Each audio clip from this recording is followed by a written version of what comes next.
నమస్తే, welcome to మన తెలంగాణ పాటల పల్లకి. కొత్తగా పాటల పల్లకి పట్టుకొచ్చినవిందని కదా మీ అనుమానం. పాటల పల్లకే కాదు, తెలంగాణ ఉద్యమంలో తన భుజాన్ని పాటని పల్లకిలో కూసోబెట్టి తన భుజం కాయలు గాయంగా ఒళ్ళంతా లాఠీలకు పనం పెట్టి తెలంగాణ జై తెలంగాణ అంటూ పాట కోసం పరిగెత్తిన అన్న ఇవాళ మొదటిసారిగా మన తెలంగాణలో మన ముందు వచ్చి మాట్లాడతాడు, పాడతాడు. మా అన్న ఎవరో కాదు, మీకు బాగా తెలిసిన వ్యక్తి. ఆయన పేరు చెప్తే చాలు పల్లె మీ నడినెత్తిన సుట్టబట్టలాగా ఊరికొస్తుంటుంది. పల్లెని నెత్తిన పెట్టుకొని వచ్చిన అన్న నిర్నాల కిషోర్ అన్న. అన్న నమస్తే. నమస్కారం రాచకొండ అన్న. ఉద్యమాలు, లాఠీలు, తూటాలు, కేసులు, అవమానాలు, నీపైన అనుమానాలు, ఇంత చరిత్ర 14 సంవత్సరాల సుదీర్ఘకాలం నడిచింది. ఇప్పుడు కొత్తగా పాటల పల్లకి 32 గంటల కార్యక్రమం. అది 32 గంటలు ఏందనేది కూడా నువ్వు పర్టికులర్గా చెప్పాలి మాకు. పాటల పల్లకిలో 32 గంటలు ఏంటిది, ఎందుకు పట్టుకొస్తున్నావు అనేది చెప్పే ముందు మనం ఎట్లాగో మన తెలంగాణ మాగాణంలోకి వచ్చినాం కాబట్టి గాన మాగాణం, ఇది పాటల మాగాణం. సో ఇక్కడ ఒక పాట, మీ పాట అంటే ఎంతమందికి తెలుసు, ఎట్లా తెలుసు? ఈ తెలంగాణకు చిన్న పిల్లగాని దగ్గర నుంచి పండు ముసల దాకా బొట్టు పెట్టి దావతికి పిలవాల్సిన పని లేదు. మీరు అట్లాంటి ప్రముఖ వ్యక్తి. సో ఒక పాట స్టార్ట్ చేసి అక్కడికి వెళ్ళిపోదాం. షూర్. ఏంది పాట కోసం పాడమంటున్నారా? మీరు ఎట్లా అంటారు, ఒక పాట అయితే స్టార్ట్ చేయండి అంతే. సో పాట. రాగం పుట్టింది రామచిలక నోటి వెంట, పాట పుట్టింది మా పల్లె తల్లి ఇంట, కొండ కోనల ధ్వనులు తాళమ్మై కలువంగా,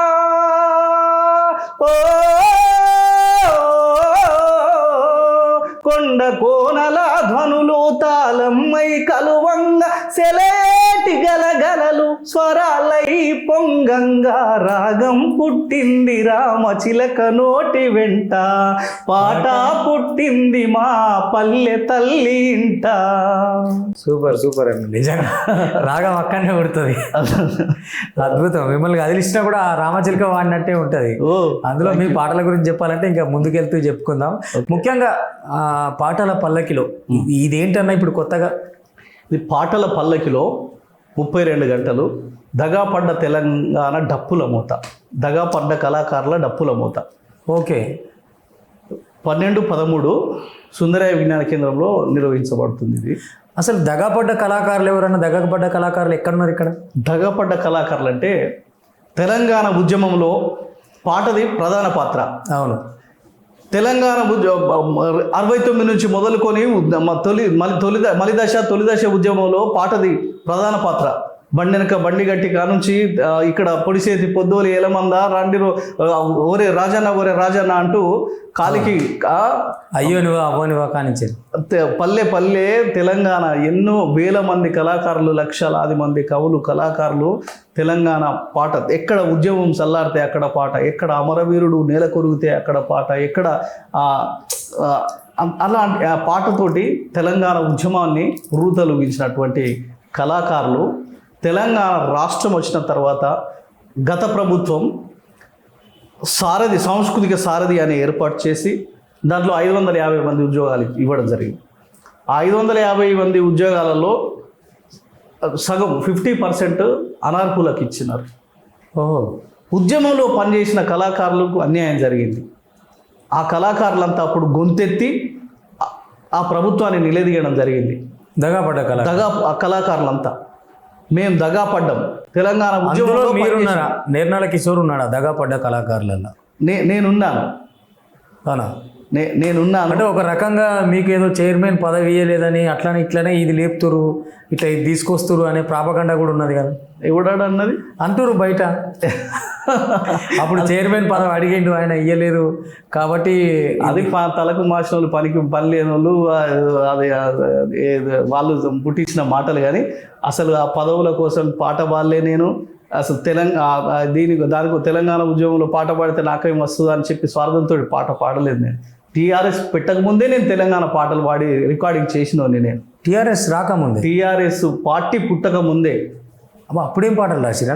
అప్పుడే 2020 అంటే రాసిన అంటే నేను ఏదో అనుకుంటారు కానీ రికార్డెడ్గా వచ్చినాయి, క్యాసెట్లలో రిలీజ్ అయినాయి. 1998లో జుమ్ జుమ్ తారారే జుమ్ జుమ్ తారారే నారే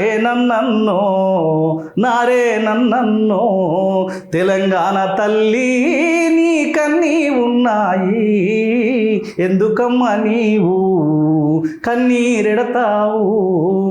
ఇది తర్వాత తెల్లారిపోత ఉంది లేవమ్మ తెలంగాణ పొద్దుబొడిసే గడ్డ మీద చూడమ్మ తెలంగాణ అని చెప్పి అప్పుడే పాడినోని నేను. ఈ రీల్ క్యాసెట్లలో ఈ సిద్దిపేట వాళ్ళు అక్కడ పాట తెలంగాణ లేదు, నన్ను పిలిచారు అక్కడికి ఓకే పార్టీ పెట్టుకున్నాక. బీఆర్ఎస్ అంటే ఈ టీఆర్ఎస్ పెట్టుకున్నాక అప్పుడు బీఆర్ఎస్ ఎడ పాడబడ్డది. టీఆర్ఎస్ తెలంగాణ రాష్ట్ర సమితి అంటే పాన్ చేసినాం కానీ భారత రాష్ట్ర సమితి గిరెందుకు మనకని సపరేట్గా సినిమాలలో రాసుకుంటుంటివి. అంటే సినిమా వైపు మీ లక్ష్యం ఉండేనా?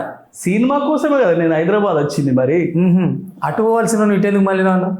ఈ పిచ్చి ఉన్నారు కదా తెలంగాణ ఎప్పటి నుంచో అందరు మేధావులు అందరి పుస్తకాలు చదువుడు, గద్దరన్న పాటలు పీడు, జయశంకర్ సార్ గారి అదంతా ఉంది కదా తెలంగాణ ఐక్య వేదిక అదంతా అట్లా జేఏసీలు విద్యార్థి ఉద్యమాలు ఇవన్నీ స్టార్ట్. నాకు ఇప్పటికీ ఒక అనుమానం, అంటే తెలంగాణ ఉద్యమం జరుగుతున్నప్పుడు నేను కిషోర్ అన్న చాలా చూసిన.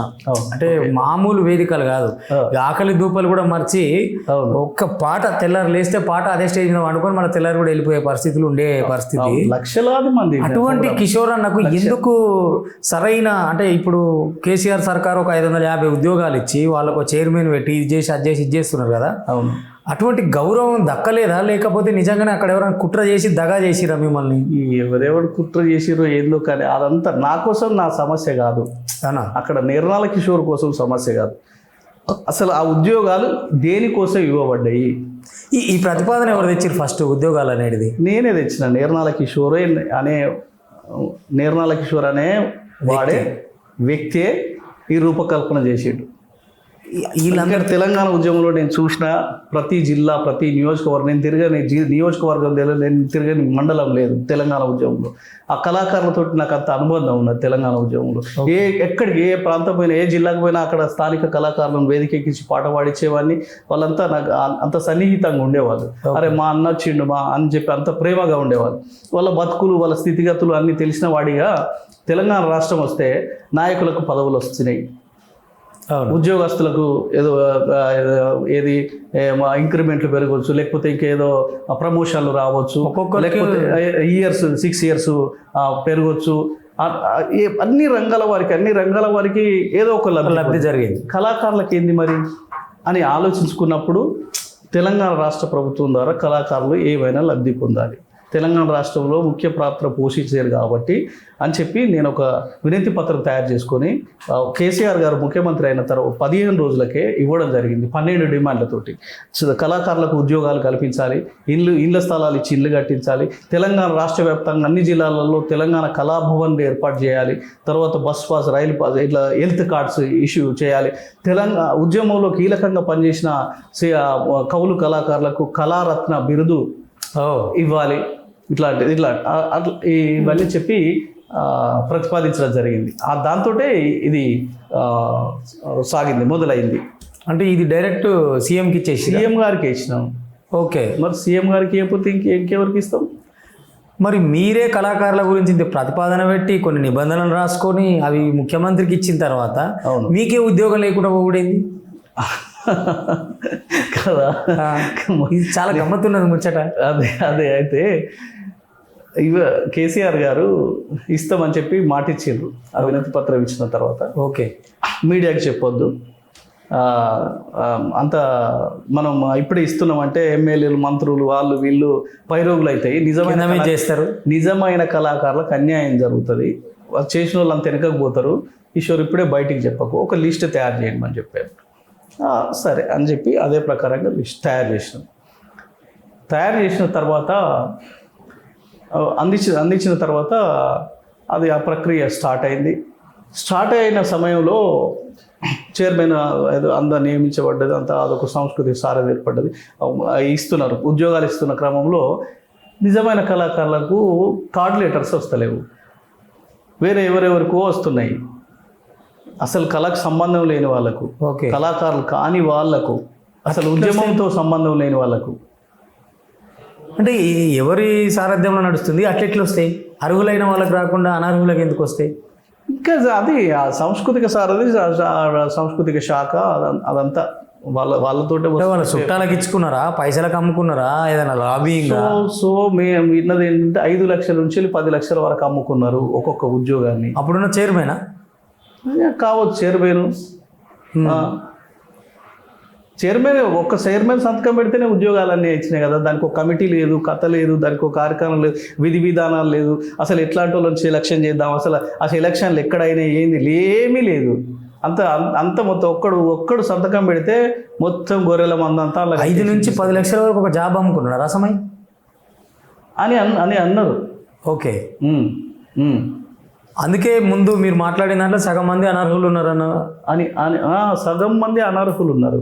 అలా మేము కాదు, పర్సనల్గా మీరు ఇప్పుడు సారథులు కూడా బయటకు వచ్చి చెప్పడానికి ఉన్నారు. అప్పుడు అంటే భయపడ్డారు, మేము చెప్తే ఎట్లా ఉద్యోగాలు మా తీసేస్తాడు మనోడు బాలకిషన్ అని చెప్పి భయంతో ఆగిపోయారు. కానీ ఇప్పుడు సారథి కళాకారులు కూడా చెప్పడానికి సిద్ధంగా ఉన్నారు. ఇప్పుడు అంతా వాళ్ళు కూడా సిద్ధంగా ఉన్నారు. ఇప్పుడు పాటల పల్లకి ద్వారా నువ్వు ఏం చెప్పాలనుకుంటాను అన్న? నేనేమంటున్నా అంటే ఇప్పుడు ఉన్న సగం మంది నౌకర్లు ఇవ్వమంటురా, తీసి కొత్త వాళ్ళకి ఇవ్వమంటురా, లేకపోతే ఇక్కడ అర్హులైన వాళ్ళు లేదా వాళ్ళని మళ్ళీ అందరిని ఒక లెక్కలు కట్టి అర్హత ఎవరికి ఉందో వాళ్ళకి ఇవ్వమంటురా, ఏం చెప్పదలుచుకో? ప్రభుత్వాన్ని ఒక్కటే అడుగుదలుచుకున్నాం. ఇప్పుడు కాంగ్రెస్ ప్రభుత్వాన్ని అన్నా, గత ప్రభుత్వం ఉద్యోగాలు ఇచ్చినట్టే ఇచ్చి మోసం చేసి చాలామందికి అమ్ముకున్నారు వాళ్ళు. ఓకే, నిజమైన వాళ్ళకి అన్యాయం జరిగింది. అప్పుడు కొట్లాడుతున్నప్పుడు కాంగ్రెస్ పార్టీ నాయకులు, సీనియర్ నాయకులు, మేము మా ప్రభుత్వం వస్తే మీకు న్యాయం చేస్తామని చెప్పి చాలామంది మాటలు ఇవ్వడం జరిగింది.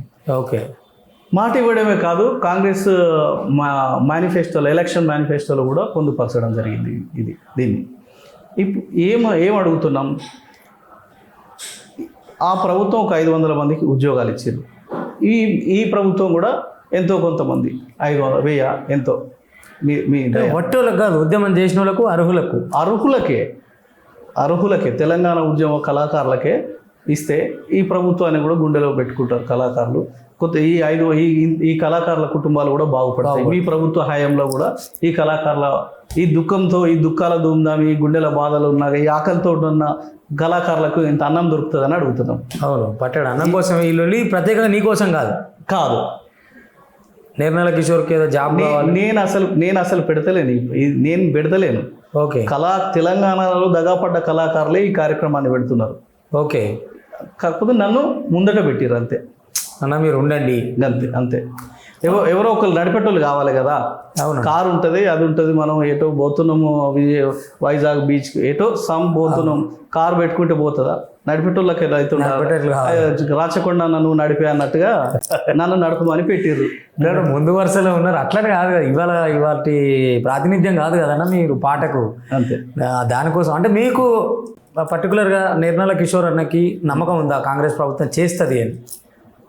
చాలా మంది పెద్దలకు నేను వినతి పత్రం ఇచ్చినాను పర్సనల్గా. ఓకే, సాంస్కృతిక శాఖ జూపాలి గారికి ఇచ్చినాను, పిసిసి ప్రెసిడెంట్ గారికి ఇచ్చినాను, తర్వాత పున్నం ప్రభాకర్ గారికి వినతి పత్రం ఇవ్వడం జరిగింది, కోదండరామ్ సార్కి ఇవ్వడం జరిగింది. ప్రతి ఒక్కరు కూడా సానుకూలంగా స్పందించారు. ఈ అంశాన్ని ఉంది, మాట్లాడుతున్నాం అని చెప్పడం జరిగింది. ఎందుకు మీరు ముఖ్యమంత్రిని కలవలేదు నేరుగా? నేను ముఖ్యమంత్రి గారు కలవలేదు, కలవాలని ఎవరిని కూడా అడగలేదు. ఆ ప్రయత్నం ఎందుకు జరగలేదు వరకు అయితే చెప్పినాను. నాకు ముఖ్యమంత్రి దగ్గర వాస్తవానికి రేవంత్ రెడ్డి గారితో నాకు అంత సన్నిహిత్యం లేదు. నిర్మల కిషోర్ అపాయింట్మెంట్ అడుగుతుండ అంటే కూడా ఇచ్చేంత అది నిజానికి లేదు, అంత లేదు. అంటే బాగుండేది అని.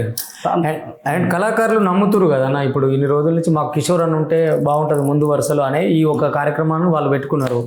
ఆ పల్లకిని మీరు మోస్తున్నారు అంతే. ఈ పాటను ఎప్పటి నుంచి మోస్తాను అన్నాను నేను? పాట చిన్నప్పటి నుంచి. అంటే ఎవరి ప్రభావం నీ మీద ఉంది పాటకు? పల్లె కథలు, పల్లె భాగవతాలు, పల్లె ఆటలు పాటలు అంతే. అంటే మీరు చదువుకుంటున్నప్పుడే పాట వైపు ఉన్నారా? అవును. లేకపోతే నాన్న అమ్మ వాళ్ళకి ఏమైనా అట్లాంటిది ఏం లేదు? ఇంట్లో ఏమైనా వారసత్వం కూడా ఉంటుంది కదా, అటువంటిది ఏం లేదు? అట్లాంటిది ఏం లేదు. అంటే పాట స్కూల్లో ఉన్నప్పుడు పాడటం వేరు, సమాజం మీదకి దృష్టి వచ్చి మళ్ళీ పెన్ను పట్టి గొంతు విప్పడం అనేది వేరు కదా. అట్లా మీరు మొట్టమొదటిగా రాసిన పాట ఏంటి? కట్నాలు కానకలు అని కనికరమల్లా లేని వాళ్ళకు అది మీదేనా? నుంచి పెళ్లి చేస్తేవా నా సిద్ధి తల్లి అని. అవును అది మొదటి ఆల్బమా? అవును మీరు ఫస్ట్ టైం రాసిన పాట అది? అవును. అంటే ఎందుకు స్పందించారు ఆ పాట కోసం? సో అప్పుడు కట్నాలు బాగా వరకట్న వేధింపులు గట్టిగా ఉండేది. నాకు చాలా, అంటే మేము స్కూల్ ఉంటుంటే అన్న పాట రీల్ క్యాసెట్లు. అవును. మా నాన్న అప్పుడే ఒక కొత్త టేప్ రికార్డర్ తెస్తే, అంటే క్యాసెట్లో వచ్చినప్పుడు మీరు స్కూల్లో ఉన్నారా? మీరు? ఆ స్కూల్లోనే ఉన్నా నేను స్కూల్లో ఉండి రాసిన పాట. కానీ ఏడ్చేవాడిన సాయంత్రం మాది ఒక గుడిసే. మా నాన్న అప్పుడే కష్టపడంగా ఒక టేప్ రికార్డర్, ఒక బ్లాక్ అండ్ వైట్ టీవీ, అప్పుడు దూరదర్శన్ చిత్రలహరి ఇవి చూస్తున్న. సండే వస్తే సినిమా 4 గంటలకు అట్లా సాయంత్రం తొందరగా బర్రెలు మేపుకొని వస్తే సినిమా చూడవచ్చు. అదే యాంటీనాలు ఉండే పరిస్థితి. నిజంగా ఒక్కసారి అది వాడరాన్న మీ వాయిస్ నుంచి కాదు. కట్నాలు కానుకలాని కనికరమన్నా లేని వాళ్లకు, కట్నాలు కానుకలాని కనికరమన్నా లేని వాళ్లకు, చెల్లేనిచ్చి అవ్వా చెల్లేనిచ్చి పెళ్లి చేతిమా నా కన్నా తల్లి, అత్తోరింటికి సాగా నంపితిమా నా కన్నా తండ్రి, చెల్లేనిచ్చి పెళ్లి చేస్తిమా నా కన్నా తల్లి, అత్తోరింటికి సాగా నంపితిమా నా కన్నా తండ్రి. తాళి గట్టిన బావాగాడు బాయిలోన నెట్టినాడు, తాళి గట్టిన బావాగాడు బాయిలోన నెట్టినాడు, దయలేని అత్త మామ నరకానికి దోలినారు, దయలేని అత్త మామ నరకానికి దోలినారు. బంగారు అవ్వా బంగారు చెల్లే చూడవే నా కన్నా తల్లి, బాయిలోన తేలుతున్నదే నా కన్నా తండ్రి, బంగారు చెల్లే చూడవే నా కన్నా తల్లి, బాయిలోన తేలుతున్నదే నా కన్నా తండ్రి. సూపర్ పాట అన్న ఇది. నిజంగా అప్పుడు చాలా చిన్నప్పుడు రవీంద్ర భారతిలో పాడినాను నేను. ఏ క్లాస్ అన్నప్పుడు? రాసినది 9th క్లాస్లో. ఇంత క్లారిటీ ఏందన్న సమాజం మీద. అవును రాసినాను. ఇంటర్మీడియట్లో ఏమో రవీంద్ర భారతిలో పాడినప్పుడు సీనారాయణ రెడ్డి గారు అసలు విని అసలు చాలా బాగుంది ఈ పాట, అసలు ఎక్కడిది ఏంది ఇది అంటే ఎవరు రాశారు దీన్ని అంటే నేనే రాసిన. నువ్వు రాయడం ఏంది చాలా అసలు అద్భుతం. అక్కడ బాయిలోనే తేలుతున్నది అక్కడ కళ్ళ ముందు ఆ దృశ్యం కనపడుతున్నప్పుడు అదొకటి. ఆ రోజుల ఈ ఆల్బమ్ లో ఇంకొక పాట కూడా వినంటే సైనికుడి గురించా? బార్డర్లో సైనికుడు. ఈ పాట అయితే ఫస్ట్ క్యాసెట్ ఇది ఫస్ట్దే. ఈ పాట అయితే అసలు ఖండాంతరాలు దాటి చాలా. స్కూల్లో ఉన్నప్పుడు మేము వేదికల మీద వాడేటోళ్ళం ఇది. అంటే ఇష్టంగా ప్రైజ్ కోసం ట్రై చేసినప్పుడు. అవును, దేశభక్తి గీతాలలో ఈ పాట ఎన్నో పాఠశాలల్లో ఉండే పిల్లలు ఎంత దేశభక్తి గీతాలలో ఈ పాట వాడి చాలా మంది ప్రైజులు కొట్టేటోళ్ళు. అంటే ఇది ఎట్లా పుట్టిందన్న ఈ ట్యూన్? అంటే ట్యూన్ మీరే చేసుకుందరా? ట్యూన్ తోటి రాద్దరు? అవునవును. ఈ ట్యూన్ మాత్రం కట్నాలు కానుకలు నేనే రాసినాను. బార్డర్లో సైనికులో ట్యూన్ మాత్రం మురళీమాధవ్ గారిది. మురళీమాధవ్ గారు సాయిబాబా మీద ఒక సాంగ్ రాసింది. ఆ పాట ట్యూన్ మీద నేను రాసినాను. ఈ బార్డర్లో సైనికుడు అప్పుడు ఎందుకు అంటే కార్గిల్ యుద్ధం నడుస్తున్నది 98లో. యుద్ధం నడుస్తున్నప్పుడు ఈ పాట రాసినాను. మీ ఆనిముత్యాలు చాలా మందికి తెలియవు కదా, మీదందరూ పాట ఎప్పుడో తెలుసు. భారత్లో ఏంటి తెలంగాణ ఉద్యమానికి ముందు హిట్ సాంగ్స్ ఇవన్నీ.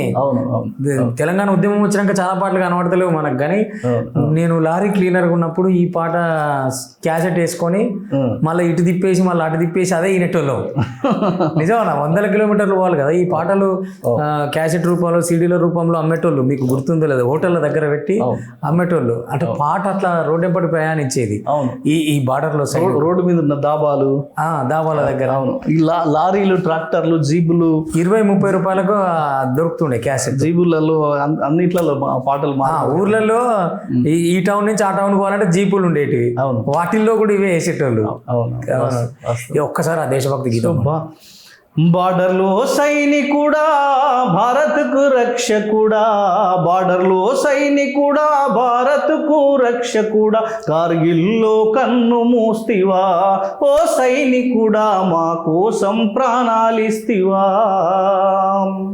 ఏ తల్లి పేగు తెంచి నిన్ను కన్నదో, ఈ దేశం కోసం నిన్ను జవానును చేసిందో, కన్న తల్లి పాదాలకు వందనాలులే, కన్న తల్లి పాదాలకు వందనాలులే, జై జవాన్ జై కిసాన్ మీకు సలాంలే, బార్డర్లో సైనికుడా భారత్కు రక్షకుడా, కార్గిల్లో కన్ను మూస్తివా, ఓ సైనికుడా మా కోసం ప్రాణాలిస్తివా. సూపర్ మామూలుగా లేదు. అంటే అంటే ఈ ప్రయాణంలో ఎప్పుడన్నా ఈ పాటలు ఏంది కథేంద్ర నాయన బతికెట్టు పోతుంది అని అమ్మ నాన్నలతో మాటలు పడ్డ సందర్భాలు ఉంటుండేనా?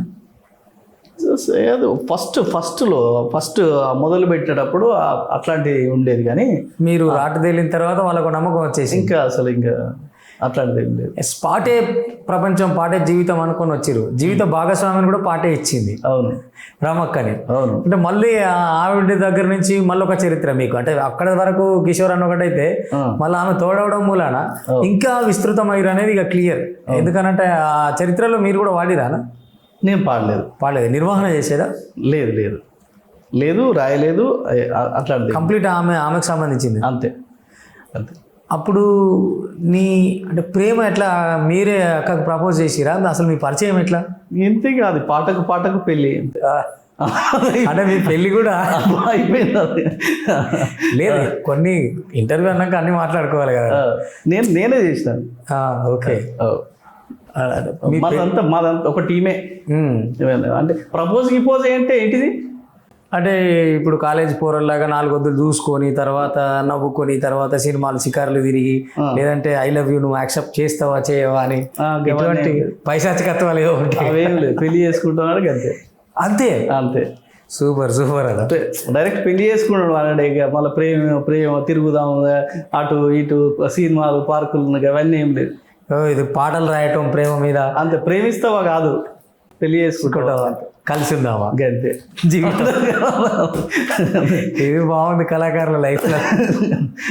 అంటే సింపుల్, ఏ ప్రాసెస్, ఇష్టాలు కలిస్తే అడిగేసుకోవటం.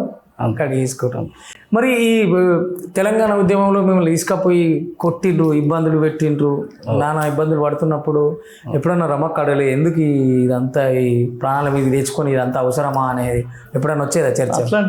అట్లాంటిది ఆమె ఉద్యమం అంతే. అట్లాంటిది ఏ రోజు లేదు.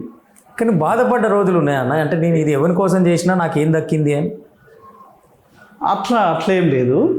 అంటే తెలంగాణ రాష్ట్రం ఒకటి ఏర్పడ్డది కాబట్టి ఆ సంతృప్తి ఒకటి ఉంది. అంటే ఒక సమరాన్ని గెలిచి నిలిచినాం గట్ల అట్లా బాగా అనిపించింది. మనం ఒక్కరికి ఇబ్బంది అయితే ఏమున్నది, మన పెద్ద స్వప్నం ఒకటి నెరవేరింది కదా అనే ఒక సంతృప్తి అంతే. ఓకే. అందులో ఎంతో మంది రాయబడని కావ్యాలు ఎన్నో, ఆ చల్లని సముద్ర గర్భంలో దాచిన పాడలమేంతో, అందులో నేను ఒక్కడిని. అంతే. రాయబడిన కవి గుండెలలో ఆ సముద్ర గర్భం లోపల ఉన్న రగులుతున్న అగ్నిగోళ అన్నాను నేను కూడా. అలా ముఖ్యంగా అంటే ఈ మధ్య ఒక వింత కొత్త ధోరణి వచ్చింది కళాకారులు. అది తెలంగాణ వచ్చినాకనే వచ్చింది నాకు తెలిసి. నేను చూడంగా ఈ కుల పంచాయతీలు ఎందుకు కళాకారులకు అనేది నాకు అర్థం కాని విషయం. కళలో కులం రావద్దు. దాని మీద మీ అభిప్రాయం ఏం చెప్తారా? నేనైతే నా అభిప్రాయం అయితే కళలో కులం రావద్దు. కళ అంటే కళా కులం అంతా ఒకటే. దాంట్లో మళ్ళీ దీంట్లో వర్గాలు లేవు, విభేదాలు లేవు, కులం లేదు, మతం లేదు. దాంట్లో 56 అక్షరాలు అందరికి ఒకటే కదా. అంతే కదా. అంతే. కడుపు ఆకలి బాధ అందరికి ఒకటే. అంతే. దానికి కులం ఎందుకు అన్నది ఈ పర్టికులర్ ఆస్పెక్ట్లో వస్తుంది. అది ఎందుకో ఈ మధ్య ఇది కళని వేరే విచిత్ర ధోరణికి తీసుకుపోయేలాగా ఉన్నది అనేది దాని మీద నిర్ణయాలన్న మంచి పరిణామం అయితే కాదు నా ఉద్దేశంలో. అవును. ఇవాళ మీరు పాటల పల్లకి పెట్టిండ్రు, కడుపుగాలిన కళాకారులు వస్తారు కానీ కులం చూసుకొని ఎవడు వస్తారు? No nothing. అసలు నథింగ్. ఈ సభకు మీ కళాకారులు వస్తలేరు. వాళ్ళు నిర్వహిస్తామని చెప్పి అసలు ఎంత ఒక్కొక్కరు మేము డబ్బులు వేసుకొని చేస్తామన్నా, మేము అదే చేస్తామన్నా అని చెప్పి ఎంత వేదనతో ఉన్నారు 10 ఏళ్ళ నుంచి వెళ్ళి కళాకారులు. అసలు చాలా మంది చనిపోయారు. 2-3 సూసైడ్ చేసుకొని చనిపోయారు, ఉరేసుకొని మందు దాగి. అది వాళ్ళకు ఒక ప్రెస్టేజ్ అయిపోయింది.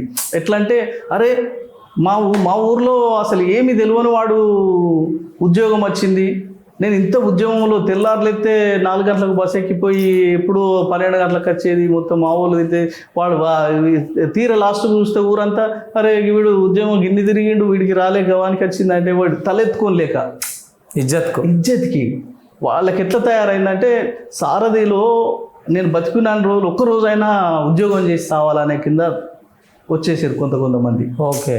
ఆ, సో ఇప్పుడు ఉన్న 10 ఏళ్ళు కేసీఆర్ సర్కార్ ఇచ్చింది ఏం లేదు, తిరిగి వీళ్ళ చెప్పులు అరిగినాయి తప్ప అంతే ఉద్యోగం వచ్చింది అయితే లేదు. అంతే.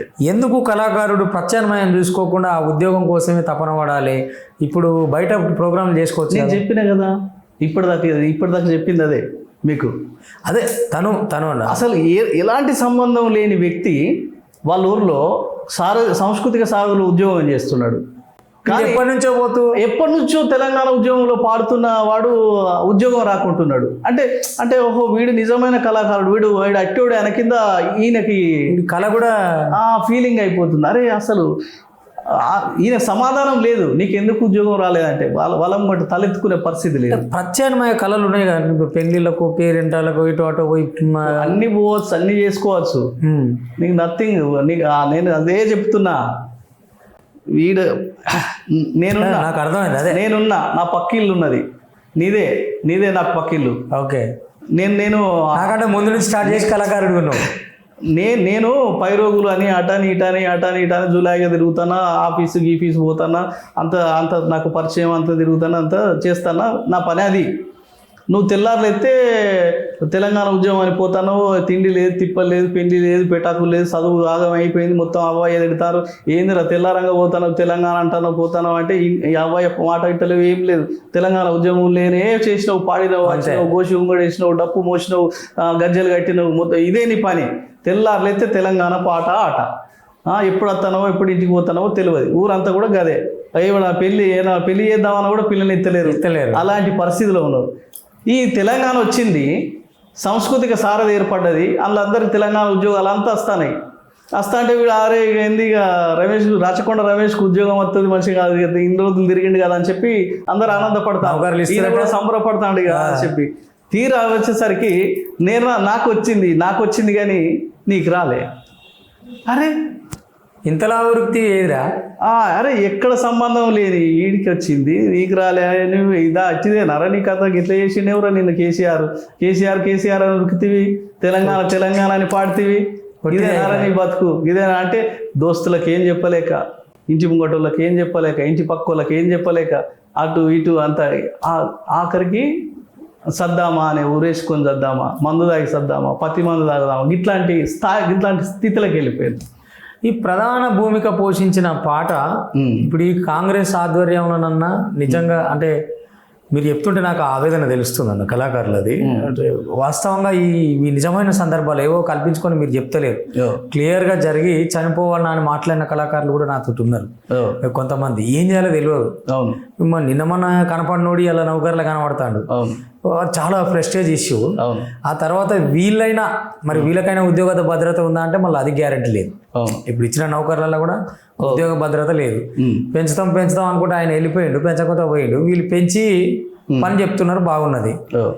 మరి మిమ్మల్ని ఏ ప్రాతిపదికన తీసుకుంటారు, ఎందుకు ఎట్లా ఆశావాహంగా ఉన్నారు అనేది నాకు ఏదది ఇప్పుడు మీరైనా ఒక స్టెప్ తీసుకోబోతారు. ప్రభుత్వానికి మా గోడు తెలియాలి, ఈ ప్రభుత్వానికన్నా మేము హక్కుదారులం, బిచ్చపోలం కాదు, హక్కుగానే అడుగుతున్నాం. మాకు కూడా మేము ఉద్యమకారులం కాబట్టి మాకు నౌకరు కావాలి. నువ్వు ఆడ పిడికడ ఇస్తున్నావు, పిడికడ మెతుకులు మాకు కూడా ఏమని అడుగుతారు. ఏ ప్రాతిపదికన తీసుకోబోతారు? అంటే 550కి ఇంకొక 550 తీసుకోమంటుర్రా? ఓహో అట్లా అంటున్నారా? 1000 మంది 1000 మంది అంటే మేము సంఖ్య అడుగుతలేము, ఇంతమంది ఉన్నారని ప్రభుత్వానికి చెప్తున్నాం, కానీ మేము ఇంత డిమాండ్ ఏం చేస్తలేము. మిగిలిపోయిన వాళ్ళందరికీ కల్పించండి. మరి అందులో కూడా తాలు విత్తనాలు ఉంటాయి. మరి తాలు విత్తనాలు అన్నప్పుడు ప్రభుత్వం సాంస్కృతిక విభాగం తరఫున, సారథి తరఫున ఎట్లా చేద్దాం, సెలక్షన్ ఎట్లా చేద్దాం ఏంది అనేది కూడా పర్టికులర్గా ఒక కమిటీ ఏమంటారు అంటలే అదంతా చర్చ పెంచినాక తర్వాత చర్చ ఎట్లా అనేది సానుకూలంగా ఫస్ట్ మనకు ఒక ప్రక్రియ రావాలి కదా, ఉద్యోగాలు పెంచాలి కదా. అవును. ఇక తర్వాత ఎట్లా నిర్ణయిస్తాం, ఎట్లా తీసుకుందాం, అసలు ఎట్లా సెలక్షన్ చేద్దాం, ఏంది అసలు ఎవరు నిజమైన వాళ్ళు ఏంది అనేది అదొక ప్రక్రియ ఉంటుంది. అంటే ఇప్పుడు ఖాళీగా ఉన్న కళాకారులు ఖాళీగా ఉండకుండా ఇటువంటిది ఏదో ముందలేసుకోవాలని లేకపోతే ఏమైనా ఆర్గనైజేషన్స్ ఇప్పుడు కిషోర్ అనేది నడిపిస్తుండు పాటల పల్లకి అని అనుకున్నప్పుడు కోర్స్ నేను నడుపుతలేనని మీరు చెప్పారు అనుకో కిషోర్ కావాలని ఇది పెట్టినట్టు మనం ఇంకోటి పెడదామనే ఈ ఆపోజిట్ దందాల టైప్ వచ్చేటోళ్ళు ఉంటారు కదా, అటువంటి ఏమైనా శక్తులు ఉన్నాయా మరి? సో నువ్వు ఎప్పుడు కానీ చూడు, సూర్యుని మీద ఉమ్ముదామంటే ఎక్కడ పడుతుంది? మొక్క మీద పడుతుంది. అంతే. నీకు నిజము జరుగుతున్నప్పుడు కొంచెం దానికి ఇబ్బంది అవుతుంది కావచ్చు, దానికి నీ అబద్ధానికి తొందరగా వెళ్ళిపోతుంది. ఓకే, ఏంది ఏమంటారు, అబద్ధం నిజం కడప దాటే లోపు అబద్ధం ప్రపంచం ఊరేగేస్తుందట.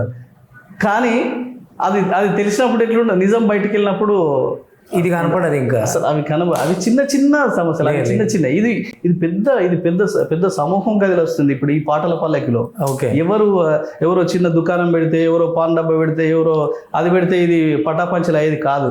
పెద్ద ప్రపంచనంగా కదిలేస్తుంది. ఇది తెలంగాణ వ్యాప్తంగా ఒక దండై కదిలేస్తుంది. ఎక్కడోళ్ళక్కడ సైనికులై పనిచేస్తాను దీనికోసం. ఇది మా పెళ్లి, ఇది ఎవరో కార్డు ఇస్తే తినేద్దాం, పోయి పెళ్లికి పోయి తినేద్దాం అని అత్తలేరు కళాకారులు. కానీ ఇప్పుడు మీరు మన పెళ్లి అవును అంత నిబద్ధతతో అంత కట్టుదిట్టమై అంత ఎక్కడోళ్ళక్కడ ఆర్గనైజేషన్ చేస్తారు కళాకారులు, ఎక్కడోళ్ళక్కడ చేసి ఇదంతా నిర్వహిస్తారు. చాలా పెద్ద ఎత్తున జరుగుతుంది. ఓకే అన్న, చాలా పెద్ద ఎత్తున జరుగుతుంది. మీరు చాలా ప్రధానంగా ప్రభుత్వానికి మీ యొక్క మీ అంశాన్ని తీసుకుపోవడానికి చాలా గట్టిగా ప్రయత్నిస్తారు. అగర్ ప్రభుత్వం దానికి సుముఖంగా లేదు, ఇప్పుడు ఇన్ని రోజులు ఆగిరు, ఈ సంవత్సరం ఆగినరు, అయినా రాలేదనుకో, అప్పుడు ఏం చేస్తారు? ధర్నాలు, రాస్తారోకలు చేస్తారా? ప్రభుత్వ పెద్దలు వస్తున్నారు మన పాటల పల్లకిలోకి. ఓకే, ఆ పాటల పల్లకి ప్రోగ్రామ్కి ప్రభుత్వం నుంచి కూడా పెద్దలు వస్తున్నారు. ఆహ్వానిస్తున్నాం. కొంతమందిని ఆహ్వానిస్తున్నాం, కొంతమంది ఆహ్వానించాల్సి ఉంది. ఓకే, వస్తానని మాట ఇచ్చినారు, వస్తున్నారు కూడా. వస్తున్నాం, కొంచెం మనకు అనుకూలంగా ఉన్నట్టే కదా. అనుకూలంగా ఉన్నట్టు అంటే వాళ్ళని కూర్చోబెడతారు, మీరు పెద్దల్ని కూర్చోబెడతారు. ఇక పెద్దల్ని కూర్చోబెట్టి మళ్ళీ పెద్ద కళాకారులే ముందరికి వచ్చి డామ్ డీమ్ అని పోతారు. ఈ కిందని బాధ ఎట్లా తెలియాలి? అది దానికోసం రాచకొండ గారు ఈ ఏ ప్రోగ్రామ్ పెట్టినా, ఏ మీటింగ్ పెట్టినా కూడా 3-4 గంటలు పెట్టుకుంటున్నాం. పేరున్న వాళ్ళేమో పాడుతున్నాం, పేరున్న మాట్లాడుతున్నాం. వచ్చిన వాళ్ళంతా కూర్చుంటారు, కళాకారులు వస్తారు, ఎంతో దూరం జిల్లాల నుంచి వస్తారు, కూర్చుంటారు, వింటారు, పోతారు. అది ఒకటే మధ్యలో పుచ్చుకున్న ఈ పేరున్న కళాకారుడు వాడతాడు, సప్పుడు కూర్చున్నాడు, సపట్లు కొట్టాలని నేనే అంటుంటాడు. అదొకటి. అట్లా కాకుండా అది ఈ 32 గంటలు ఎందుకు పెట్టినామంటే, 2 రోజుల కార్యక్రమం ఎందుకు పెట్టినామంటే, ప్రతి గ్రామీణ స్థాయి నుంచి వచ్చిన కళాకారుడు కూడా ఈ పాటల పల్లకెక్కి మైక్ పట్టుకొని పాడాలి, ఆయన బాధ చెప్పుకోవాలి. ఓకే, దానికోసమే ఈ 32 గంటల ప్రోగ్రాం పెట్టినాం. ఒకరోజు అనుకుంటే సరిపోతలేదు. ఓకే, సమయం అందరికీ సమయం వాళ్ళ దృష్టిలో పెట్టుకొని సమయం ఇవ్వలేకపోతున్నాం. అందుకే 2 రోజులు పెట్టుకొని 32 గంటలు పెట్టి ఒక కళాకారుడికి ఒక 4 నుంచి 5 నిమిషాల టైం ఓకే ఇస్తే ప్రతి ఒక్క కళాకారుడు వచ్చి వేదిక మీద చెప్పుకోవాలని కోసమే ఇది పెట్టాం. అంటే మీ వెనకాల ఎవరైనా రాజకీయ నాయకుడు నడిపిస్తున్నా, మరి మీకు తిండి ఎట్లా, నిర్వహణ ఎట్లా, ఖర్చులు ఎట్లా, రానువని కిరాయిలు ఎట్లా, లేకపోతే ఎవరి దగ్గర నన్ను వసూలు చేసుకొని ఇట్లా మళ్ళీ ఇవి ఉంటాయి కదా ప్రోగ్రామ్ అట్లా పెడతారు? షూర్, కంపల్సరీ అన్నీ ఉంటాయి. నాకు నా వెనకుండా నడిపేయాల్సిన పని లేనే లేదు. నాకు నడవస్తుంది, ఉరకత్తది, జంపు చేస్తుంది. నేను పాటగాన్ని, ఆటగాన్ని, క్రీడాకారుణ్ణి.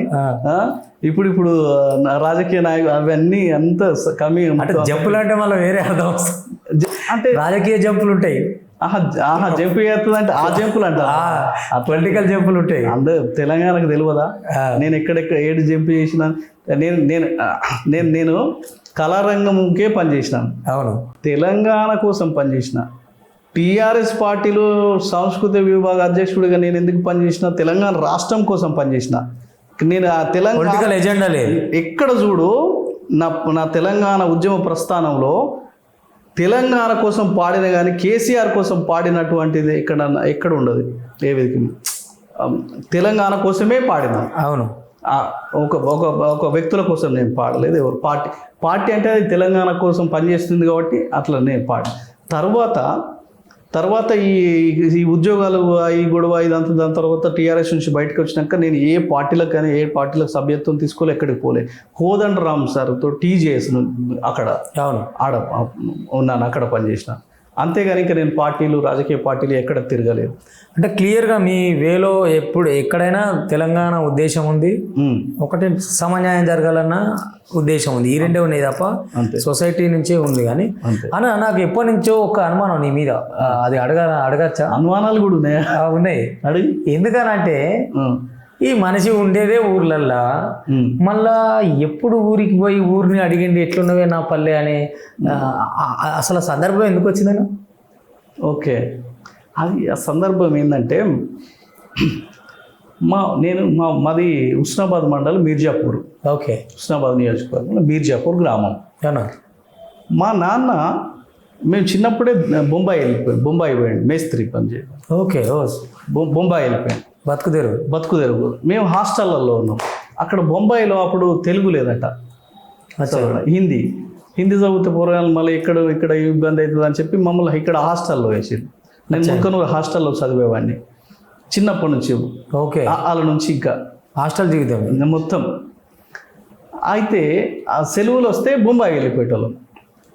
దసరా సెలవులు, సంక్రాంతి సెలవు వస్తే ఊరికి పోయేటోళ్ళం. 15 రోజులే కాబట్టి మా అమ్మ వచ్చేది, 15 రోజులు ఉండేది. 15 రోజులు ఇక్కడ ఊర్లో ఉండి పోయేది. ఆ 15 రోజులు పండుగ అంతే. తర్వాత ఎండాకాలం సెలవులకు మాత్రం బొంబాయి వెళ్ళిపోయేది, 2 నెలలు కదా. అయితే ఈ ఊరితోటి అనుబంధం నాకు 15 రోజులే. ఈ పండుగలప్పుడు వచ్చినప్పుడే అంతే. అంటే బొంబాయి పోయినా మళ్ళీ ఆడ పనేనా, అమ్మనాయన చేతి కింద పనేనా? పనులే, ఆడ ఎంజాయ్ చేసేది అంతే. దసరా నాకు ఊరితోటి అనుబంధం ఏంది? పండుగ సెలవు, దసరా, సంక్రాంతి, దీపావళికి పెద్దగా ఉండవు. అంతే. అయితే ఆ పల్లె మీద మమకారం అంత, దానికోసం ఈ అంత నాకు రాయడము అది. కానీ ఒక్కొక్క చరణంలో ఒక్క కిషోర్ అని ఉండడన్నాడు. అవును, అసలు ఆయన కనపడడు, అంతే. ఊరు ఉంటుంది. ప్రతి ఒక్కరికి ఆ ఈత కొట్టిన అనుభవం, బొంబాయి నుంచి అవి తెచ్చిన అనుభవం. మా అక్క లాస్ట్కి ఏడిస్తే తీసుకుపోయి ఈ పాట లేకుండా ఏ ఇంటర్వ్యూ నడవలే, ఈ ఇంటర్వ్యూ కూడా నడవదు, అది వాడండి మీరు ఒప్పుకోరు. నువ్వు కిషోర్ అన్న కూర్చోబెట్టి ఈ పాట ఎందుకు వాడిపోయాలని అడుగుతారు, నన్ను ఫోన్లు చేస్తారు. మళ్ళా ఉంటుంది పాట. ఎట్లా అయిందంటే మొత్తం ఎక్కడ పోయినా కంపల్సరీ వేదిక మీద ఇదే పాడమంటారు. అంత ఎట్లయిందంటే ఇక నిర్మలక్షూరికి ఈ పాట తప్ప ఏది రాదా ఇక అన్నట్టు తయారైపోయింది. నాకప్పుడు అంతకు ముందు పాటలు ఎంత మంచి పాటలన్నా, కట్నాలు కానుకలే కానీ, భారత్ కు సైనికుడా కానీ, ఏంటో నా ఆనుమూతాలు. ఇప్పుడు మీరు చెప్తుంటే ఇందాక చెప్పిన తెలంగాణ తల్లి ఎట్లున్నావు పల్లె అనేది, అవి నేను ఎప్పుడైనా మీ వందిలో నాకు అట్లా. కానీ ఇప్పుడు నాకు ఫోన్ చేసి తిడతారు, కిషోర్ అని వచ్చినాక కూడా నువ్వు ఇంకా పాట పాడిపోయలేదు అంటారు. ఆ బదనం నేను మొయ్యలేను, అలా. నిన్ను విడిసి నేను పోయి చాలా ఏళ్ళు దాటుతున్నదమ్మా, నిన్ను విడిసి నేను పోయి చాలా ఏళ్ళు దాటుతున్నదమ్మా, ఎట్లున్నవే నా పల్లె నువ్వు ఎట్లున్నవే నా తల్లి, ఎట్లున్నవే నా పల్లె నువ్వు ఎట్లున్నవే నా తల్లి, మూల సుక్క ఉడువంగానే బాల సంతుల గంట నిద్ర లేపేది, మస్క సీకటిలోన మా పల్లె లేసేది, పచ్చని చెట్లల్ల పక్షుల కిలకిల, కోళ్ళ గూటిలోన కోడి పుంజుల కూత, అమ్మల కాలంతా అలుకు పూతల వెంట, అమ్మల కాలంతా అలుకు పూతల వెంట, అమ్మల కాలంతా అలుకు పూతల వెంట, ఎట్లున్నవే నా పల్లె నువ్వు ఎట్లున్నవే నా తల్లి. మన్నె గుట్ట, మైసన గుట్ట ఉన్నాయి ఈ ఊర్లు. ఊర్ల పేర్లా నావి? గుట్టలు అనుకుంటానా నేను. ఆ గుట్ట మా ఊర్లో ఆ గుట్టలు ఉన్నాయి. ఓకే. ఈ ఎట్లున్నవే నా పల్లె అనే పుస్తకం వేసినాం 50 పాటలతోటి. అందరు గదరన్న చేతుల మీదుగా రిలీజ్ అయింది. అది గోరెటెంకన్న, గూడంజన్న, పాశమన్న చాలా మంది వచ్చారు. మన నారాయణమూర్తి గారు సూపర్ చాలా మంది వచ్చారు. ఈ స్టేజ్ ఎక్కడంటే అటు మన్నెగుట్ట ఇటు మైసనగుట్ట ఈ మధ్యలో స్టేజ్ చేసినాం. అరే పాటలు పాడుతుంటే మన్నెగుట్ట పాడుతుంటే ఇదే మన్నెగుట్ట అని చెప్పి ఇదే మైసనగుట్ట వీళ్ళంతా చూస్తారు. పాట పాటే గుట్టలు కూర్చోబెట్టి. అవును, సూపర్. మన్నె గుట్ట మైసన గుట్ట నడుమన రకపతి బోరెనక నుంచి బగబగ సూర్యుడు బయటికొచ్చేది తుక పొయ్యి మీద కూర బూడికేది సర్ది కట్టుకొని అవ్వయ్య పనికి మేము బడికి ఎవ్వల పనులకు వారెళ్ళిపోయేది ఎవ్వల పనులకు వారెళ్ళిపోయేది ఎట్లుల పనులకు వారెళ్ళిపోయేది ఎట్లున్నవే నా పల్లె నువ్వు ఎట్లున్నవే నా తల్లి పైసలాట పల్లి సెండీలాట తొక్కుడు బిల్ల సిక్కుడు బుల్ల సిర్రెగోనె బొంగరాలు గోటీలు దాగిళ్ళ మూగిళ్ళ కోతి కొమ్మచ్చి టప్పాలాట సింత గింజలాడుతుంటే అవ్వ విలువంగానే ఇంట్లొచ్చి చేరేది అవ్వ విలువంగానే ఇంట్లొచ్చి చేరేది అవ్వ విలువంగానే ఇంట్లొచ్చి చేరేది ఎట్లున్నవే నా పల్లె నువ్వు ఎట్లున్నవే నా తల్లి అయ్యో ఎట్లున్నవే నా పల్లె నువ్వు ఎట్లున్నవే నా తల్లి స్వామిగాడు సంపతిగాడు అశోకుగాడు అని పాడుతుంటే ఒక్కొక్కరు మీదకి వస్తారు స్టేజ్ మీదకి వాళ్ళు వాళ్ళందరినీ కూడా పిలిచిరా వాళ్ళు ఫస్ట్ సెట్ చేసినాం అంతా ఓ సూపర్ పేర్లు పైకెత్తారు వీళ్ళు ఆపుతారు వాళ్ళే స్వామి సంపతి అన్నది అవునా అవునా మీదకి వచ్చి గెస్టులు అంతా నీ అమ్మ వీళ్ళు కూడా ప్లానింగ్ వీళ్ళు స్వామిగాడు సంపద వీళ్ళు కూడా ఉన్నారు సూపర్ అని చెప్పి వాళ్ళు స్టేజ్ ఎక్సలెంట్ ఆలోచన ఇది స్వామిగాడు సంపతిగాడు అశోకుగాడు అందరం కలిసి చింతల బాయిల ఈత కొట్టబోతే నీళ్ళ మీద నీరు గట్టేదేలితే దడుచుకొని దరికి పోయిన సంగతి ఇప్పటికీ నాకు గుర్తున్నదమ్మా ఇప్పటికీ నాకు గుర్తున్నదమ్మా ఎట్లున్నవే నా పల్లె నువ్వు ఎట్లున్నవే నా తల్లి చలికాలము వస్తే గాలాలు తెచ్చేది బాయి గడ్డ దవ్వి ఎర్రలు తీసేది వరకుల ఓసుక చెరువుకు పోయేది జల్లలు కొర్ర మట్టలు పరకలు షాపలు పట్టుక ఇంటికి వచ్చేది పులుసు పెడితే కడుపు నిండా తినేది పులుసు పెడితే కడుపు నిండా తినేది పులుసు పెడితే కడుపు నిండా తినేది ఎట్లున్నవే నా పల్లె నువ్వు ఎట్లున్నవే నా తల్లి బడికి పోనని మారాము చేస్తే బరిగలిరిగేటట్టు అవ్వగొట్టేది ఎంత కొట్టినా వినకపోతే భూమక్క రాదక్క కట్లు ఇప్పేది వాళ్ళు వచ్చిన వాళ్ళు భూమక్క రాదక్క వాళ్ళు ఉన్నారా ఇప్పుడు ఓకే ఉన్నారు ఇప్పుడు ఉన్నారు ఓకే ఇప్పుడు కూడా ఉన్నారు ఊర్లో వాళ్ళు స్టేజ్ మీదకి వచ్చారు వాళ్ళు కూడా అరే భూమక్క రాదక్క నువ్వు వాడు వాళ్ళు వచ్చుడు ఎవరి పేరు వస్తే వాళ్ళు వస్తున్నారు స్టేజ్ మీదకి ముందే ప్లాన్ చేసి పెట్టినావు ముందే ప్లాన్ చేసి ఎక్సలెంట్ ఆలోచన భూమక్క రాదక్క కట్లు ఇప్పేది ఆఖరికి బడి తోవబట్టేది ఆఖరికి బడి తోవబట్టేది ఎట్లున్నవే నా పల్లె నువ్వు ఎట్లున్నవే నా తల్లి సంకురాతిరి పండుగొస్తే చాలు బాబక్క మా సారక్క భాగ్యక్క వాళ్ళు వస్తారు ఓహో బాగక్క మా సామన్న శోభనుగాడు నేను కలిసి సారక్క చెప్పేటి సాత్రాలు వింటూ సాపల నిండా సకినాలు పోసేది వాళ్ళు పెద్ద గంప తెచ్చిరు వాళ్ళు ఊరు ఇప్పుడు మా బాబక్క సారక్క మా అక్క పెద్దక్క చిన్నక్క ఒక మీ సొంత స్వామి అన్న శోభన్ తమ్ముడు ఓకే భాగ్యక్క మా పెద్దనాన్న మీ కుటుంబం వాళ్ళు వచ్చుకుంటే వాళ్ళు ఒక పెద్ద తట్ట మోసుకొచ్చారు సకినాలు ఓకే మీదికి సకినాలు అందరికి సకినాలు ఇది పండుగ నా పాటనే అది స్టేజ్ మీద అందరు సకినాలు వస్తున్నారు ఇది పండుగ నా పాటనా నారాయణమూర్తి గారు వచ్చినారు ఆర్ నారాయణమూర్తి గారు ఓకే సకినాలు చూసి వాళ్ళకి ఆంధ్రాలో ఉండే అవును ఉండవు ఇవేంటి ఇవే సకినాలు అంటే ఇవే సార్ అని చెప్పి చెప్తాను గద్దరన్న చెప్తాను సకినాలు అంటే ఇవే తిను సూపర్ పాటను ఒక పండుగలాగా చేసినావు కదా నాడు చాలా బాగుంది అన్న అద్భుతంగా ఉంది ఇది అంటే మీరు అన్ని ఇంటర్వ్యూలో పాటే మాటిరో కానీ నాకు కొత్త మెమరీ చెప్పారు చాలా కొత్తది చెప్పిన అసలు ఇది ప్రధానం కానీ అంటే రేపు కళాకారుడు ఎవరైనా పల్లెని డిస్కవర్ చేసుకుంటే ఈ తరగా చూపించాలనే ఒక ఆలోచన ఆ ఊర్లో దాంట్లో చుట్టుపక్కల గ్రామాలన్నీ ట్రాక్టర్లు ఆటోలు కట్టుకొని దాదాపు 10-15 వేల మంది వచ్చారు అక్కడ ఓకే పుస్తకం రిలీజ్కి ఈ పుస్తకం దీనికి ఇంతమంది వస్తారా అసలు ఆశ్చర్యపోయారు అంతా వచ్చిన గెస్టులు అంతా ఇంతమంది ఎట్లా వచ్చారని అన్న ప్రధానంగా అంటే ఇంతసేపు నుంచి మనం విషయంలోకి రాలేదు మీరు గద్దరన్నకి ఎట్లా దగ్గరయ్యారు గద్దరన్నకు మీలో ఏం నచ్చేది పాటే పాటతోనే గద్దరన్న దగ్గరైనా ఇంకే అనలేదు. గద్దరన్నకి ఎట్లున్నాయో నా పళ్ళు అంటే చాలా ఇష్టం అండి, చాలా ఇష్టం. ఇదే పాట విన్న ఒక స్టేజ్ లలిత కళాతోరణంలో ఫస్ట్ విన్నారు గద్దరన్న. తెల్లారే ఇంటికి వచ్చిండు, ఉప్పల్లో ఉండేవాడినప్పుడు ఉండేవాళ్ళు. మీ దగ్గరకు వచ్చిండు, ఫోన్ చేసి అన్న గద్దరన్న ఇంటికి వస్తారంటున్నాడు. అన్న వెల్కమ్. అంతకంటే ఏం కావాలి అట్లా అంటారు. అంటే ఆయనతో ఎన్ని అనుభవాలు, బాగా తిరిగిన అనుభవాలు? తెలంగాణ ఉద్యమంలో, శాంతి యాత్రలో కానీ, ధూమ్ధామ్లో, ఢిల్లీకి పోయి అన్న పాటను ట్రాన్స్లేషన్ చేసినాం. మాతా తెలంగాణ హై భూకు ప్యాసకి తడపు హై మాతా తుమ్కో ప్రణామ హై అని చెప్పి ఢిల్లీలో పాడింది. రమాదేవి పాడింది. నీకన్నా కిషోర్ అన్న గద్దరన్న పాటల్లో నీకు బాగా ఏది ఇష్టం ఉండే? ఎన్ని పాటలున్నా ఒకటి బాగా నచ్చుతుంది కదా. సో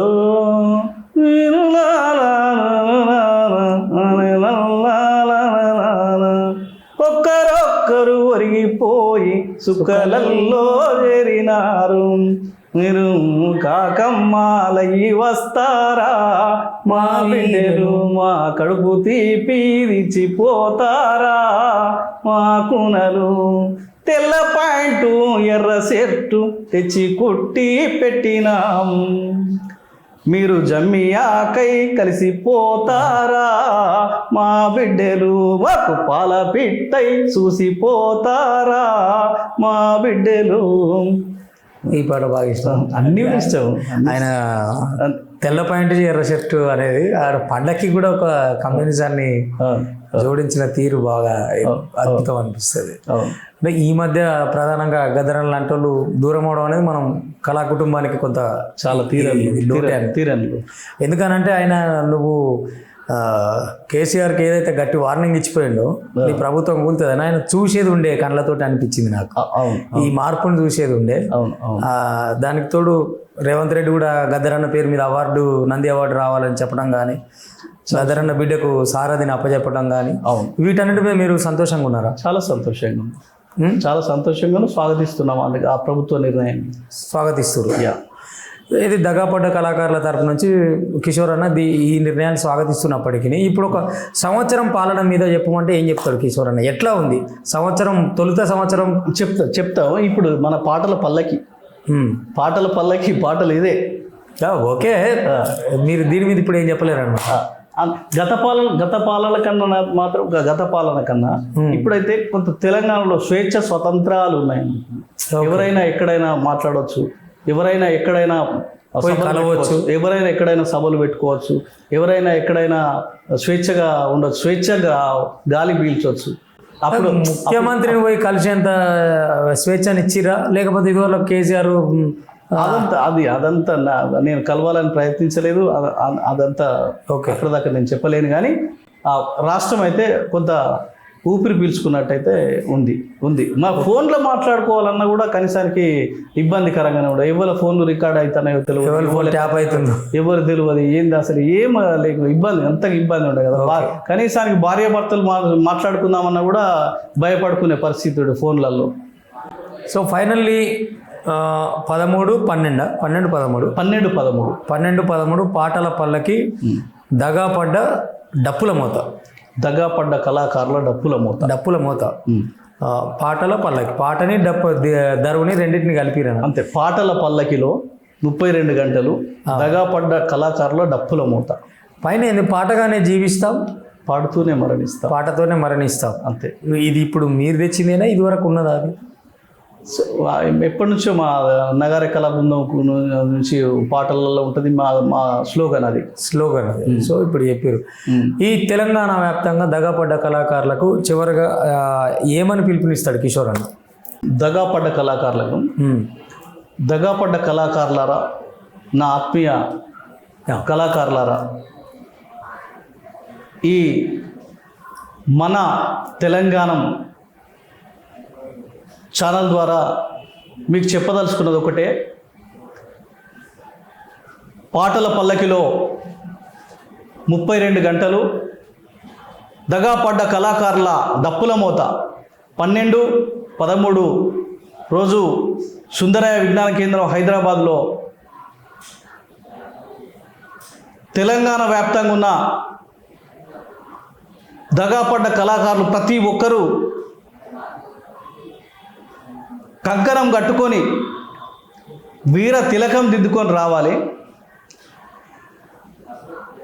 ప్రతి ఒక్క కళాకారుడు అక్కడ వచ్చి ఆ వేదిక మీద మైకు పట్టుకొని మీ బాధ, మీ గాథ, మీ కడుపు కోత, మీ 10 ఏళ్ల కన్నీటి గాథ విప్పి చెప్పుకోవాలి. తెలంగాణ ఉద్యమంలో మీరు ఏ విధంగా పనిచేసినారు, తెలంగాణ రాష్ట్రం తొలి ప్రభుత్వం మిమ్మల్ని ఎలా వంచింది, ఎలా నయవంచనకు గురి చేసిందో మీ మాటల్లోనే చెప్పుకోండి. సుందరయ్య విజ్ఞాన కేంద్రం వేదిక మీద పాటల పల్లకిలో మీ మొర ఆలకించండి. మీ మొర మీరే చెప్పుకోండి. ఎక్కడి వాళ్ళక్కడ కళాకారులు అంతా ఒక సైనికులై ఈ పాటల పల్లకి ప్రోగ్రామ్ని మీరు మనకు మనమే అందరం ప్రమోషన్ చేసుకుందాం. సోషల్ మీడియాలో, వాట్సాప్లో, ఫేస్బుక్లో, ఇన్స్టాగ్రామ్లలో, యూట్యూబ్లలో మనకు మనమే ప్రమోషన్ చేసుకుందాం. మన కోసం ఎవరో చేస్తారని చెప్పి చూడొద్దు. మన కోసం మనమే చేద్దాం. ఇది మనందరి కార్యక్రమం. ఇది మన పల్లకి. ఇది మనమే మోద్దాం, మనమే కూర్చుందాం. ఎవరినో కూర్చుండబెట్టి మనం మోసుడు కాదు, మనమే కూర్చుంటే ఎవరో మోసుడు కాదు. ఇది మన పల్లకి, మనమే కూర్చుందాం, మనమే మోద్దాం. ఇది పాటల పల్లకి, ఇది మన పల్లకి. ఒక దీక్షలాగా, ఒక నికుంఠత దీక్షలాగా ఎవరికి వాళ్ళు కంకణాబద్ధులై, ఎవరికి వాళ్ళు సద్దులు కట్టుకొని హైదరాబాద్కు తరలి వచ్చి 2 రోజులుండి ఈ కార్యక్రమాన్ని అసలు ఇలా జరుగుతుందా, అసలు ఇట్లా ఉంటుందా అని చెప్పి ఒక చర్చానీయాంశం కావాలి. మనం సృష్టించే ఈ సునామీ అట్లాంటి పదాలు వాడను, కానీ ఇప్పుడే మనం సృష్టించే ఈ జాతర చూస్తే ప్రజాపాలన ప్రభుత్వానికి ఒకసారి మనసు కరగాలి, అనిపించాలి. ఈ అసెంబ్లీలో ప్రకటిస్తామా, లేదా ఆ సుందరయ్య విజ్ఞాన కేంద్రం పోయి మనం ప్రకటిస్తామా ఉద్యోగాలు అన్నంత హైప్కి తీసుకెళ్ళాలి ప్రతి ఒక్కరు అని కోరుతూ, ఇంకొక ముఖ్యంగా తెలంగాణ రాష్ట్రం ఏర్పడ్డాక తెలంగాణ ఉద్యమంలో కళాకారులంతా అన్నదమ్ముల వలె కలిసి ఉండేవాళ్ళం, ఆత్మీయులుగా ఉండేవాళ్ళం. కానీ రాష్ట్రం ఏర్పడ్డాక, సాంస్కృతిక సారథి ఏర్పడ్డాక ఉద్యోగాలు వచ్చిన కళాకారులు, ఉద్యోగాలు రాని కళాకారులు పాకిస్తాన్, ఇండియా లాగా అయిపోయింది. దయచేసి సారథి కళాకారులకు కూడా చేతులెత్తి వేడుకునేది ఒకటే, మీ తోటి కళాకారులు 10 ఏళ్ల నుంచి ఆకలితో ఉన్నారు. మీ తోటి కళాకారులు 10 ఏళ్ల నుంచి కన్నీళ్ళ బాధలలో ఉన్నారు. ఈరోజు పాటల పల్లకి అని పాటలు పాడుకుంటున్నారు 2 రోజులు. వారి కోసం మీరు కూడా కదలి రావాలి, వారి కోసం మీరు కూడా మాట్లాడాలి. ఆ వేదిక మీద సారథి కళాకారులు కూడా వచ్చి ఇది న్యాయమైన డిమాండ్, ఈ దగాపడ్డ కళాకారులకు ఉద్యోగాలు కల్పించండి, వీళ్ళు మా సోదరులు, వీళ్ళు మా సారథికి, వీళ్ళని కూడా పంపించండి అని మీరు కూడా మద్దతు తెలపాలి. సారథి కళాకారులకు ప్రతి ఒక్కరికి చేతులెత్తి వేడుకుంటున్నా.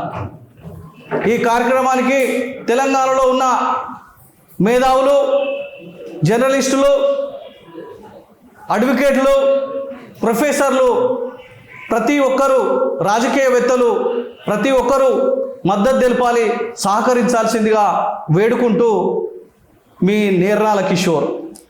ఎస్ అన్న, ఫైనల్లీ బాగుంది. మీ సంకల్పం నెరవేరాలి, మీ దీక్ష విజయవంతం కావాలి. ముఖ్యంగా మీ ఉద్దేశం ఏంటంటే ఏదో నీ కడుపు నిండడం కోసం నువ్వు చేస్తున్న ప్రయత్నం కాదు ఇది. కళాకారులు, వాళ్ళు హక్కుదారులు, వాళ్ళ లెక్క వాళ్ళకి దక్కాలని మీరు నిక్కచ్చిగా తీసుకున్న ఈ ప్రోగ్రామ్కి మరి నన్ను కళాకారునిగా పిలుస్తావా, జర్నలిస్ట్గా పిలుస్తావా? రెండు విధాలుగా నాకు 2 సోర్స్ ఉన్నాయి. తప్పకుండా ఇది మిత్రులారా, ఇవాళ మనం నేర్నాల కిషోర్ అన్నతో ఇంకా చాలా విషయాలు మాట్లాడాలి. కానీ ఒకరోజు ఒడిసే కథ కాదు, ఒకరోజు అయిపోయే ఇది కాదు. అన్నతో మళ్ళొక ఇంటర్వ్యూ ఖచ్చితంగా ప్లాన్ చేస్తున్నా, అది ఇంకొక విభాగంతో. తప్పకుండా అప్పుడు కూడా అన్నని పిలిచి మనం గౌరవించుకుందాం, ఆయనని ఇట్లనే ఆదరిద్దాం. అన్న సంకల్పం కళాకారుల కడుపు నిండడం, ఎందుకంటే కష్టపడ్డ వాళ్ళ కడుపులకు పిడికడ మెతుకులు పోవడం కోసం చేస్తున్న ఈ బృహత్ కార్యాన్ని మనం విజయవంతం చేయాలి. అటు మీడియా నుంచి అయినా, ఇటు కళాకారుగా నేను మరి మళ్ళీ ఇంకో గెస్ట్తో కలుద్దాం. అప్పటి వరకు సెలవు. నమస్తే.